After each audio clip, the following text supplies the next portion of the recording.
নমস্কার বন্ধুরা, শুভম চ্যাটার্জি অফিসিয়ালের আরও একটা ভিডিওতে তোমাদের সকলকে স্বাগত।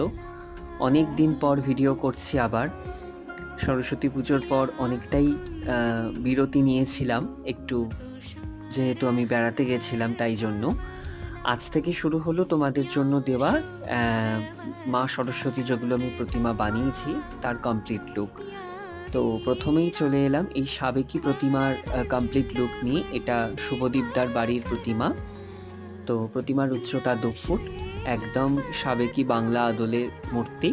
এবং মূর্তির বিশেষত্ব হচ্ছে মূর্তিটি বেলুড় মঠের যে সরস্বতী প্রতিমা তার আদলে তৈরি, কিন্তু সাবেকি মুখে। তো দেখো এবং তোমরা অবশ্যই জানিও কেমন হয়েছে। ভালো লাগলে অবশ্যই তোমরা কমেন্ট করে জানিও কেমন লেগেছে তোমাদের। তো চলো পরবর্তী ভিডিওর জন্য অপেক্ষায় থাকো।